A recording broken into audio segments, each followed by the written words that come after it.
In 2003, a tenacious homicide detective named Stephen Mack took on a case that had been overturned twice before, a case against a man named Rodney Alcala, who would come to be known as the dating game killer. Picture this. The year is 1979, in the heat of a California summer. The community of Huntington Beach is gripped by the disappearance and subsequent murder of a 12-year-old girl, Robin Samsoe. The prime suspect, Rodney Alcala, a suave one-time contestant on the popular TV show, The Dating Game. Alcala, then 60 years old, was arrested and charged with the kidnapping and murder of young Samsoe. However, this was not his first brush with the law.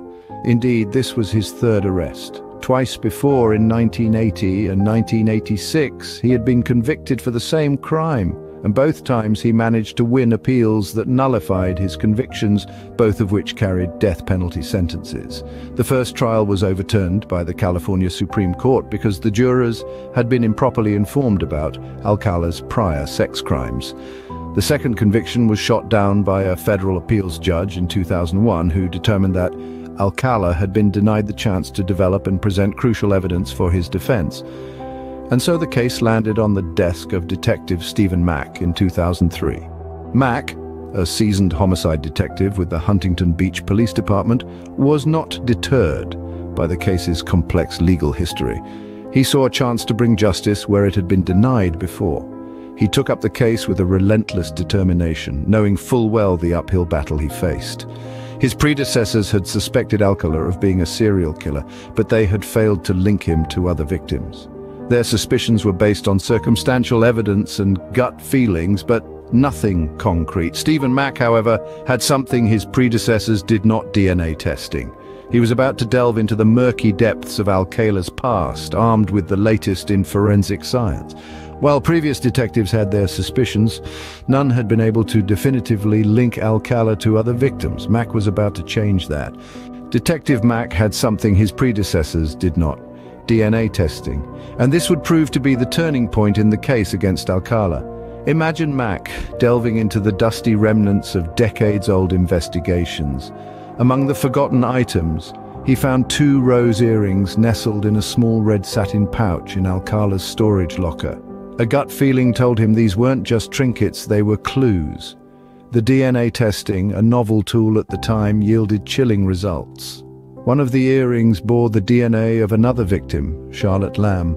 The name might not ring a bell, but her story is equally tragic and terrifying. On a summer day in 1978, a year before the disappearance of Robin Samsoe, Charlotte Lamb's lifeless body was found in the laundry room of an apartment complex in El Segundo. A former deputy district attorney, Matt Murphy, recalls the gruesome scene. Charlotte was found strangled, her arms bound behind her back. A chilling signature of the killer was left on her body, bite marks on one of her breasts. The DNA on the earring was not the only piece of the puzzle falling into place. Further DNA testing, including samples from Alcala himself, provided even more shocking revelations. The genetic material didn't just link Alcala to Lamb's murder, it was like a domino effect, connecting him to a series of unsolved homicides. 7 other women, from the bustling streets of Los Angeles and New York City to the quiet town of Granger, Wyoming, were posthumously linked to Alcala.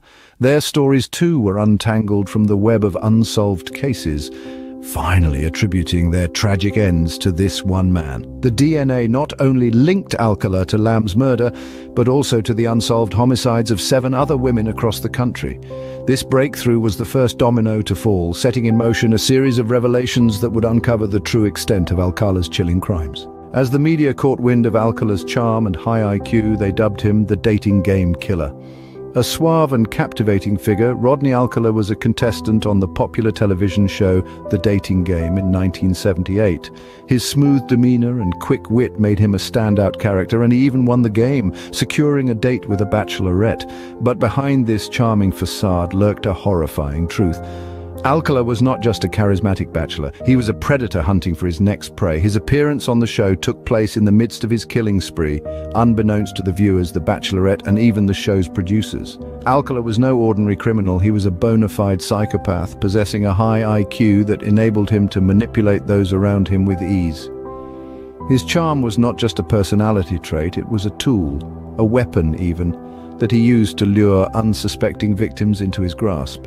But his intelligence wasn't the only thing working in his favor. Alcala held a job as a photographer, a profession that granted him access to numerous women and young girls. Photography was not just a job for Alcala, it was a means to an end. He would use his camera as a lure, promising his subjects professional photographs, only to turn these sessions into something far more sinister.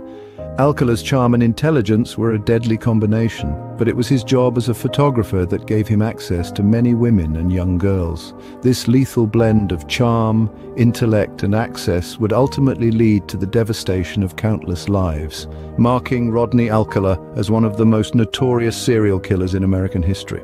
In 1971, Alcala was a film student at New York University working part-time as a security guard and camp counselor, but it was his job as a photographer that would lead to his first confirmed victim.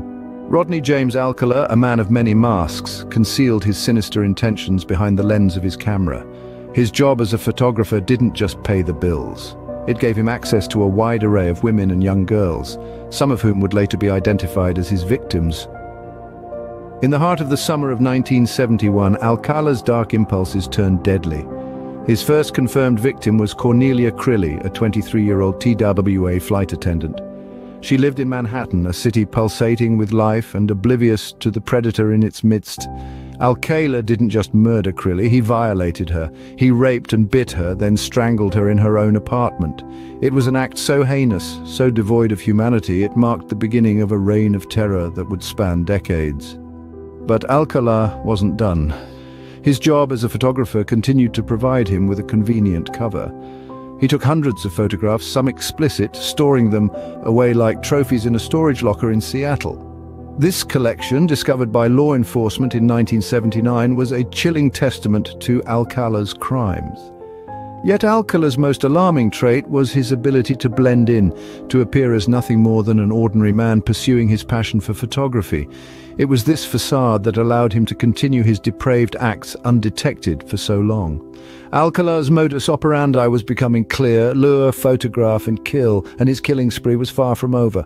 With the mounting evidence against him, Alcala was finally convicted of 5 counts of first-degree murder in 2010. The courtroom was filled with a palpable tension as the verdict was read. Alcala, now 77 years old, sat stoically, his face betraying no emotion. The DNA evidence that had lain untouched in an evidence room for decades turned out to be the crucial piece of the puzzle that sealed Alcala's fate. It was a testament to the relentless work of detectives like Stephen Mack, who had dedicated years to this case, and the advancement of forensic technology. It painted a chilling portrait of Alcala's crimes, linking him not just to the murder of Robin Samsoe, but to the unsolved homicides of 7 other women across the country. Following his conviction, Alcala was returned to death row, the same place where he'd spent much of his life since his initial arrest. However, the wheels of justice would stop turning for Alcala, not at the hands of an executioner, but due to the inevitable march of time. In 2021, Alcala died of natural causes in prison. His death marked the end of a horrific chapter, but the echoes of his crimes continue to reverberate.